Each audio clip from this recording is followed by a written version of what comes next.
Boa noite, irmãos. Que Deus esteja abençoando os irmãos. Nós iremos dar prosseguimento em mais uma mensagem na carta de Paulo aos irmãos de Éfeso. Hoje nós teremos por tema a distribuição dos dons, visando a unidade da igreja. A distribuição dos dons visa a unidade da igreja. E observaremos os versículos de 7 a 16 de Efésios capítulo 4. Então peço que você possa então acompanhar comigo essa leitura, Efésios capítulo 4, do versículo 7 ao versículo de número 16. Diz assim a palavra do nosso Deus: há um só corpo,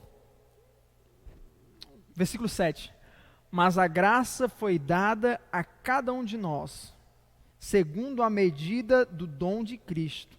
Por isso diz: subindo ao alto, levou cativo o cativeiro, e deu dons aos homens. Ora, isto ele subiu, que é, senão que também antes tinha descido às partes mais baixas da terra.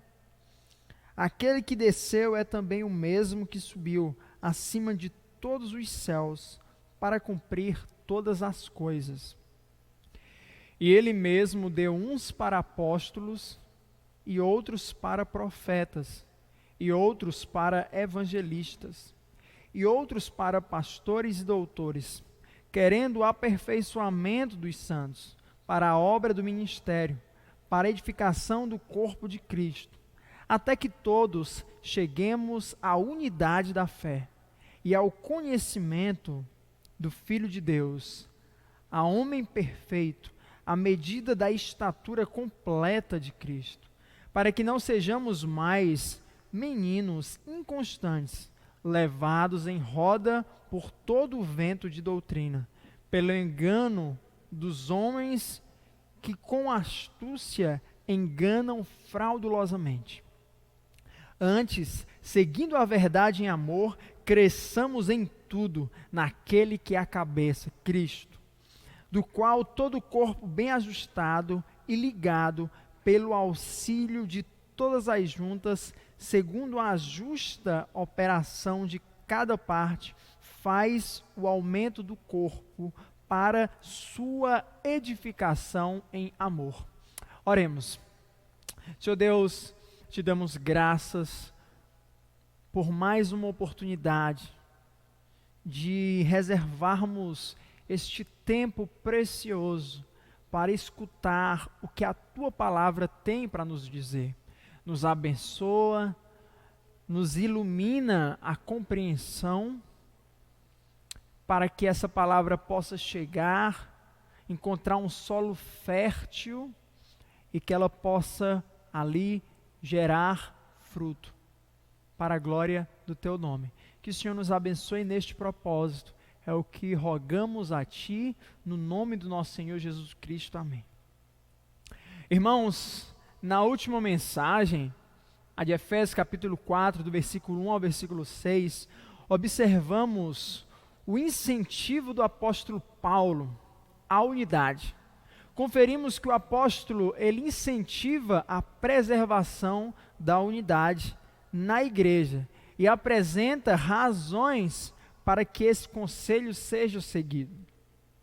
Na mensagem de hoje ouviremos mais sobre essa temática tão relevante, a unidade. Observaremos mais uma mensagem sobre a unidade da igreja, onde veremos que a distribuição dos dons visa a unidade da igreja. A unidade da igreja é um assunto muito relevante para o nosso Deus. Logo, devemos considerar com bastante atenção suas orientações sobre esse assunto. Nessa mensagem veremos os fatores que visam a unidade da igreja. Quais são então esses fatores que nós podemos identificar em Efésios capítulo 4, versículo 7 ao versículo 11, observaremos que o primeiro fator é que a divisão dos dons visa a unidade. Versículo de 7 a 11 nos relata a respeito disso. O versículo 7, neste primeiro momento, nos mostra que a distribuição ela ocorreu segundo o dom de Cristo. Leiamos Efésios 4, versículo 7. Mas a graça foi dada a cada um de nós, segundo a medida do dom de Cristo. Paulo informa que ocorreu uma distribuição da graça segundo a medida do dom de Cristo. Dom é um presente. Jesus, de forma graciosa, repartiu um presente segundo a medida que bem desejou.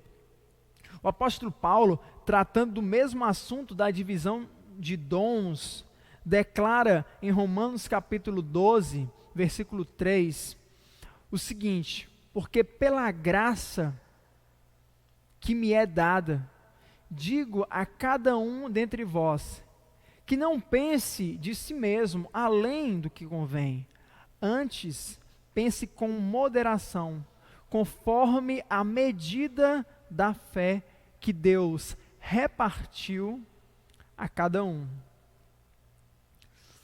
Observamos ainda que a distribuição, ela ocorreu em meio a um grande testemunho. É o que nos diz os versículos de 8 a 10. Leamos Efésios 4 agora, o versículo de 8 a 10. Por isso, diz: subindo ao alto, levou cativo o cativeiro e deu dons aos homens. Ora, isto ele subiu, que é, senão que também antes tinha descido às partes mais baixas da terra. Versículo 10. Aquele que desceu é também o mesmo que subiu acima de todos os céus para cumprir todas as coisas. Paulo parece abrir um parênteses agora. Nesse momento ele informa que Jesus, ao subir, levou cativo o cativeiro, ou seja, Jesus capturou aquilo que servia para capturar. Após isso, distribuiu dons aos homens. Paulo diz que Jesus precisou subir, porque antes, no tempo passado, ele havia descido. Isso é lógico. Jesus ele não pertencia à terra. No princípio ele estava com Deus, conforme João, capítulo 1, versículo 1 e 2. Mas ele veio até nós.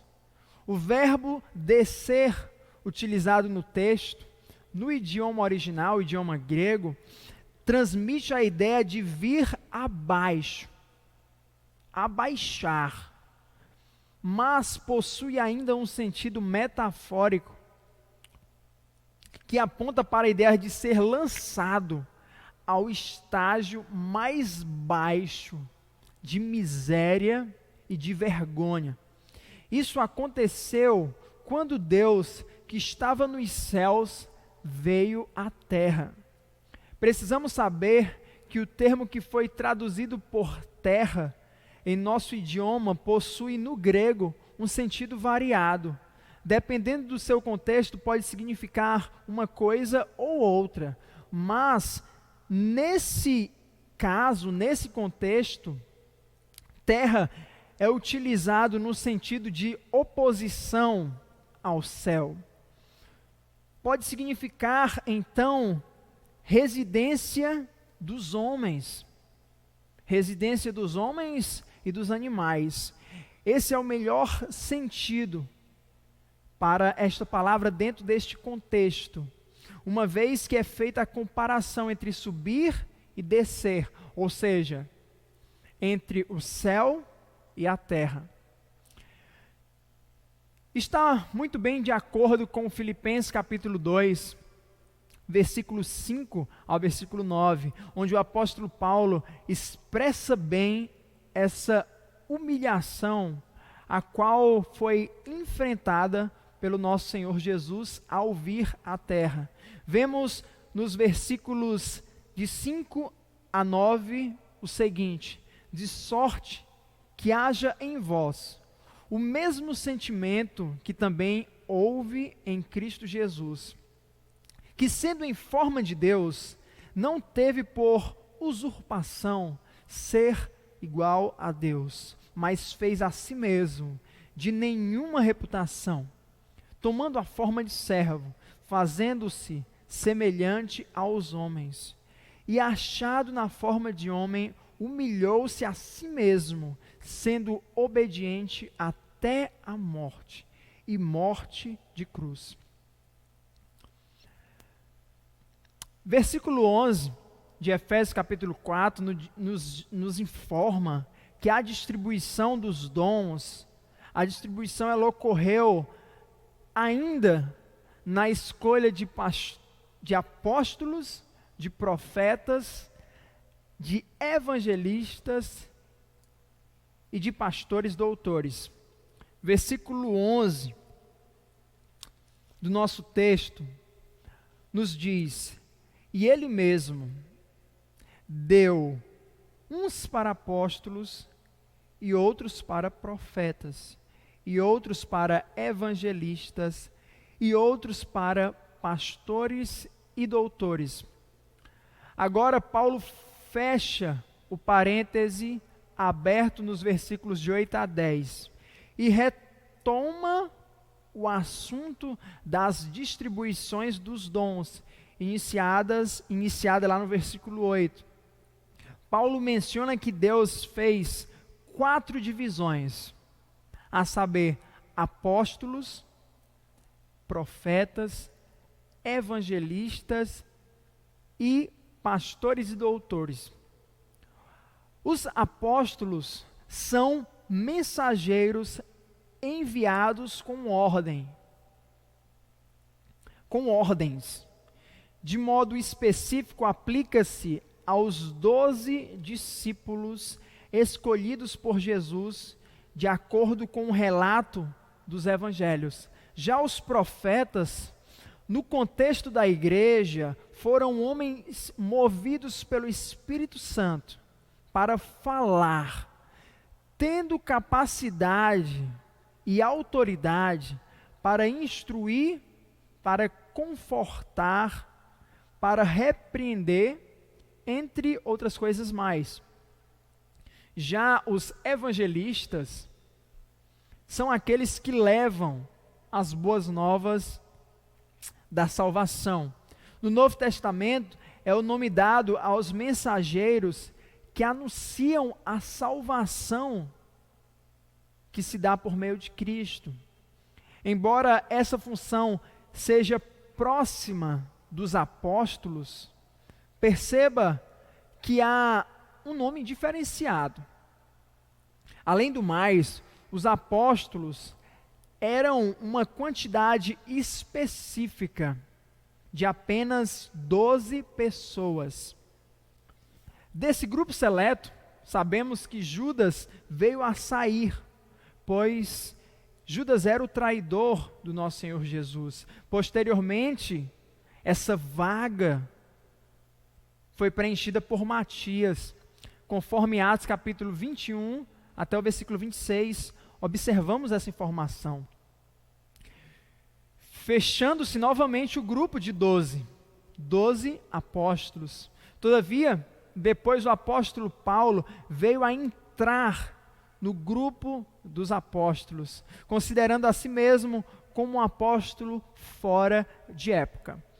Conforme Romanos capítulo 1, versículo 1, 1 Coríntios capítulo 15, versículos 7 a 9.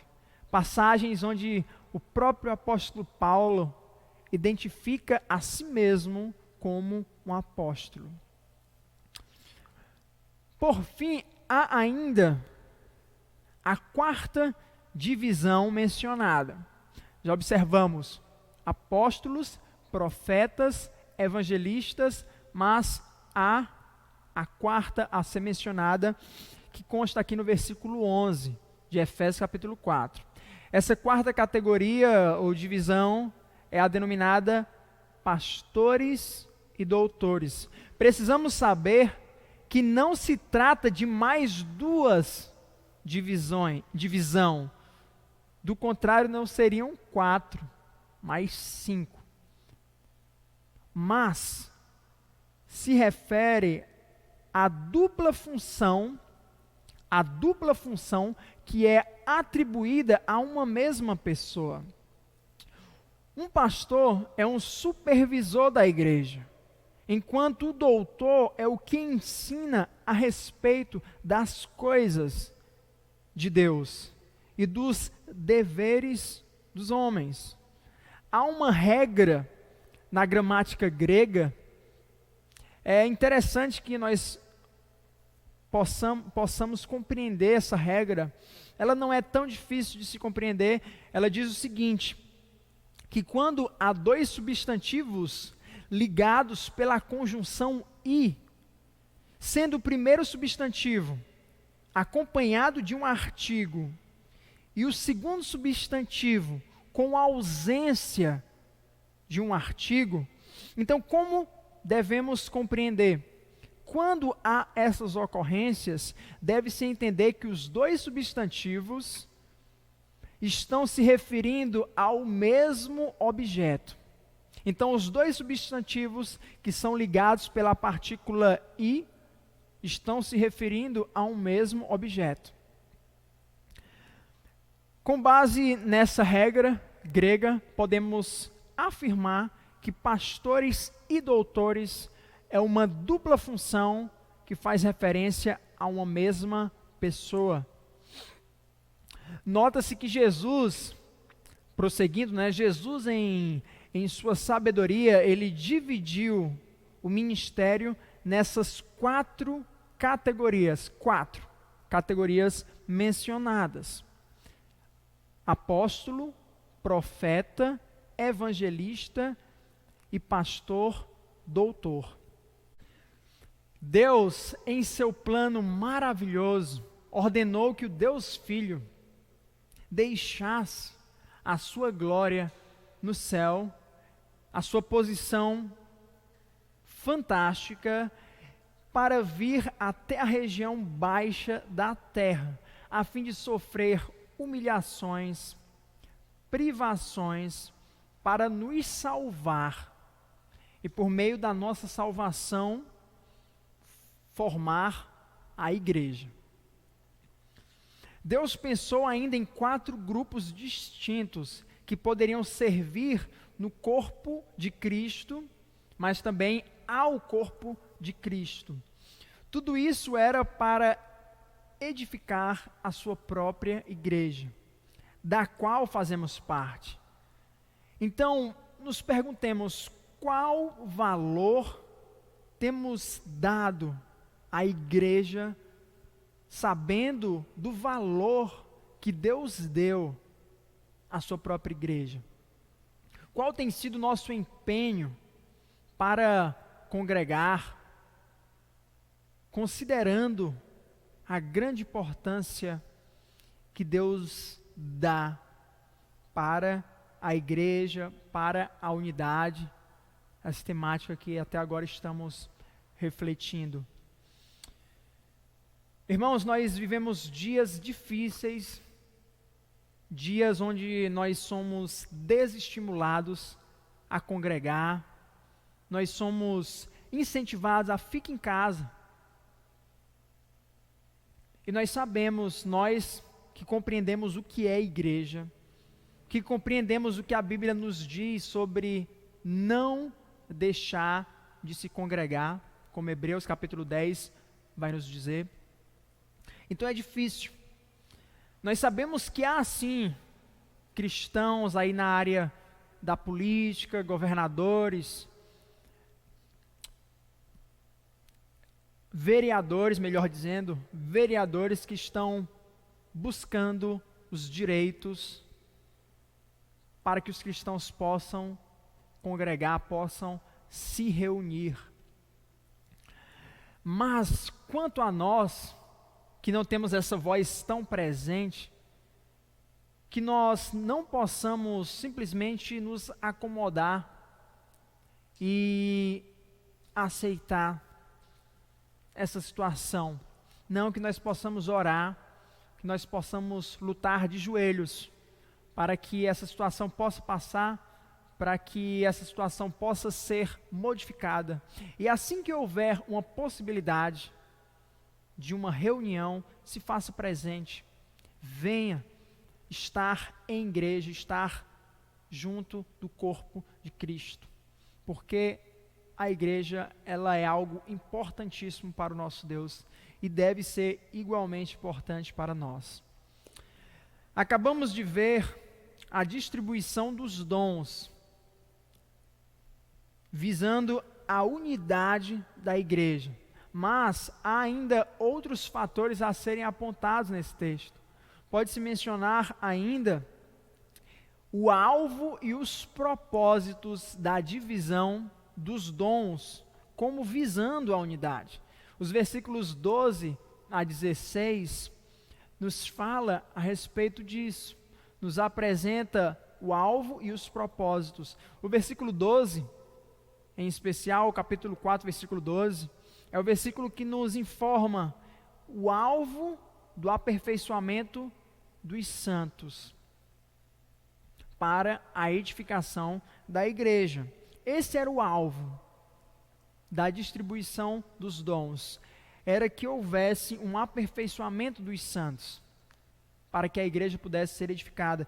Versículo 12, querendo o aperfeiçoamento dos santos, para a obra do ministério, para edificação do corpo de Cristo.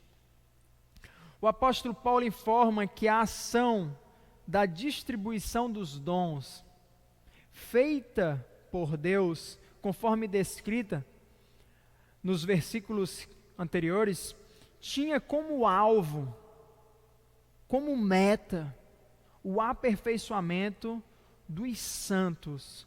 Quem são esses santos? Os cristãos que fazem parte da igreja. Paulo informa que o alvo era a edificação do corpo de Cristo. E o que é o corpo de Cristo? A igreja. A igreja é o corpo de Cristo. É comum se referir aos cristãos como santos, no sentido de que eles eram separados. Santo significa separado. Então, é comum se referir aos cristãos como os santos, nesse sentido de que eles eram separados para pertencerem a Deus. Verificamos que esse mesmo modo de falar está presente na Bíblia. Em 1 Coríntios, capítulo 1, versículo 1 e 2, o apóstolo Paulo diz o seguinte: Paulo, chamado apóstolo de Jesus Cristo, pela vontade de Deus, e o irmão Sóstenes. Versículo 2, a igreja de Deus, que está em Corinto, e aos santificados em Cristo Jesus, chamados santos, com todos os que em todo lugar invocam o nome de nosso Senhor, deles e nosso. E sabemos que a igreja, ela é identificada como o corpo de Cristo. Efésios capítulo 1, versículo 23, Efésios 1, 23 nos diz que é o seu corpo, a plenitude daquele que cumpre tudo em todos. Versículo 22 fica melhor, vou ler novamente o versículo 22 e 23. E sujeitou todas as coisas a seus pés, e sobre todas as coisas o constituiu como cabeça da igreja, que é o seu corpo, a plenitude daquele que cumpre tudo em todos. Então, observamos que a igreja é identificada como o corpo de Cristo. O versículo 13, agora dos versículos 13 aos versículos finais, observaremos agora os propósitos. O versículo 13 nos informa o propósito do crescimento espiritual. Efésios 4:13. Até que todos cheguemos à unidade da fé e ao conhecimento do Filho de Deus, a homem perfeito, à medida da estatura completa de Cristo. O apóstolo Paulo fala a respeito de 3 propósitos que se encontram todos na esfera do crescimento espiritual. São eles, primeiro, a unidade da fé. Paulo deseja que eles compartilhem de uma mesma fé. Uma fé não dividida, antes uma fé integral. Isso será possível à medida que eles desenvolverem no conhecimento do Filho de Deus, que é Jesus Cristo. O segundo propósito é que cheguem a ser homem perfeito. Um homem perfeito é alguém que é desenvolvido em suas virtudes, não necessitando de nada para estar completo. O terceiro propósito é de estar em igual medida quando comparado com o Senhor Jesus Cristo. O apóstolo Paulo declara em Romanos capítulo 8, versículo 29, algo que fundamenta principalmente esse terceiro propósito. Como assim me tornar igual a Jesus Cristo? Está na mesma igualdade, mas ele é o Filho de Deus e eu sou um homem pecador. Entendamos, Romanos capítulo 8, versículo 29, nos esclarece mais sobre isso. O apóstolo Paulo declara em Romanos 8, 29, que os cristãos foram predestinados por Deus para serem conformes à imagem de seu Filho. Romanos 8, 29 nos diz isso. Conforme significa em mesma forma. Logo, à luz de Romanos 8, 29 e de Efésios 4, 13, vemos que na vida do cristão há um propósito dele se tornar igual ao Senhor Jesus. Jesus, ele é o padrão. Jesus, ele é o exemplo perfeito. Isso já fica até uma lição para todos nós, que nós não devemos nos comparar a nenhum outro, de modo algum, nem nos achando superior e nem nos achando inferior. Não devemos nos comparar, mas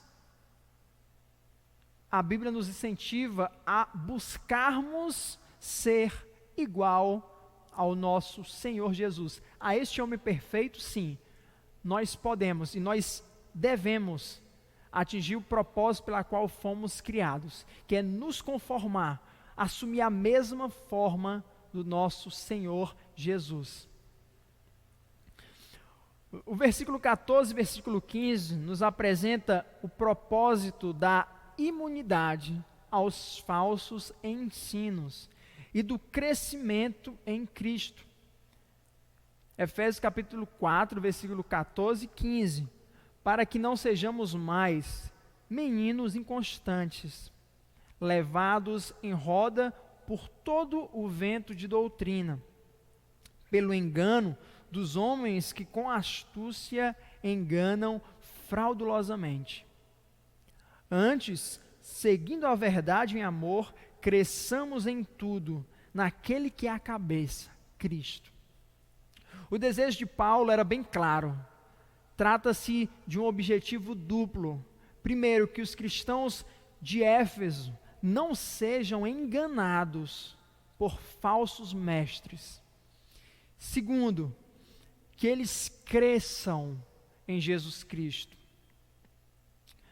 Paulo sempre se mostrava muito incomodado ao ver os cristãos dando ouvido ao ensino de homens falsos. Por isso ele sempre advertia os seus irmãos na fé, como pode ser visto em Gálatas capítulo 1, versículo de 6 a 8. Gálatas capítulo 1, de 6 a 8, que diz: maravilho-me de que tão depressa passasseis daquele que vos chamou a graça de Cristo para outro evangelho, o qual não é outro, mas há alguns que vos inquietam e querem transtornar o evangelho de Cristo. Versículo 8. Mas, ainda que nós mesmos, ou um anjo do céu, vos anuncie outro evangelho, além do que já vos tenho anunciado, seja anátema. O apóstolo Paulo é bastante claro. O versículo 16, o versículo final aqui do nosso texto, nos apresenta mais um propósito. O propósito do aumento do corpo. Leiamos o versículo 16. Do qual todo o corpo, bem ajustado e ligado pelo auxílio de todas as juntas, segundo a justa operação de cada parte, faz o aumento do corpo para sua edificação em amor. O apóstolo Paulo utiliza agora uma linguagem que faz referência ao corpo humano, que possui todos os seus membros ligados por juntas, havendo uma completa harmonia cooperativa entre cada membro. Isso ele faz para ilustrar o sentido da igreja, que é um corpo composto por vários membros que também estão ligados entre si. Essa cooperação faz o corpo crescer. O apóstolo Paulo deseja que isso ocorra para a própria edificação da igreja por meio do amor. O apóstolo utiliza essa mesma linguagem do corpo, associada com o crescimento, também em Colossenses capítulo 2, versículo 19, que diz: da qual todo o corpo, provido e organizado pelas juntas e ligaduras, vai crescendo em aumento de Deus. O desejo de Deus é ver qualidade na igreja, é ver os cristãos aperfeiçoados em sua fé em Cristo. Cristãos que estão bem preparados doutrinariamente para não aceitarem falsos ensinos. Eis a importância de uma escola bíblica na igreja, onde os membros podem aprender a respeito das doutrinas cristãs. Além disso, Deus deseja também que nós cristãos trabalhemos em cooperação, cada um utilizando o seu devido dom, o dom dado pelo próprio Deus, para o serviço na igreja, visando o aumento do corpo. A palavra grega pela qual foi traduzido o termo aumento em nosso texto pode significar ainda progresso ou crescimento. Ambos os termos enfatizam ainda mais o sentido de qualidade. Aponta para um sentido de qualidade. Podemos concluir que para Deus é importante encontrar qualidade em sua igreja, da qual fazemos parte. Podemos até não representarmos uma igreja numerosa com seus 400, 500, 1000 ou até mais membros, mas que sejamos uma igreja grande em qualidade, pois isso agrada ao nosso Deus.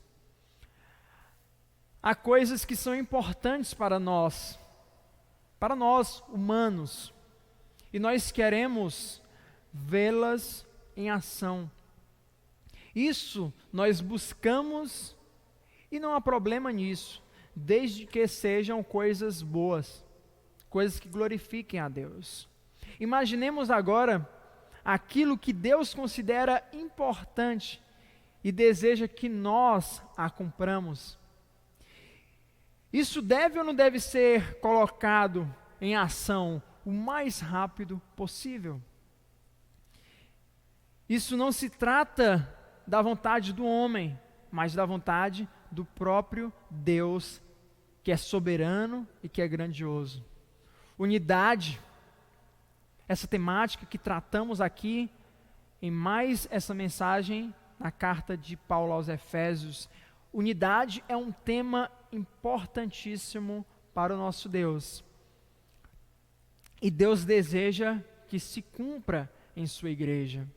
Então, quem é a igreja de Deus? Nós somos a igreja de Deus e somos nós que devemos dar atenção para esse tema tão importante que é a unidade. Para finalizar a nossa mensagem, vamos apontar duas aplicações que devem ficar gravadas em nossas mentes. Primeiro, Deus fez muito para que a igreja pudesse existir. Jesus deixou a sua glória no céu e veio à terra experimentar o fel. Deus valoriza a igreja e a reunião da igreja. Logo, devemos fazer o mesmo. E a segunda, Deus espera ver qualidade em sua igreja.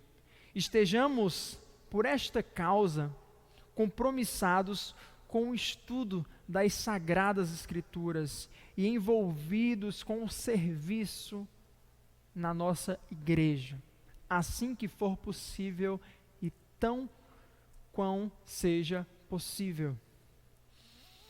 Que nós possamos, então, nos envolver com esse crescimento e desenvolvimento da igreja do nosso Senhor Jesus Cristo, pois foi por esta causa que Deus distribuiu os dons do Santo Espírito.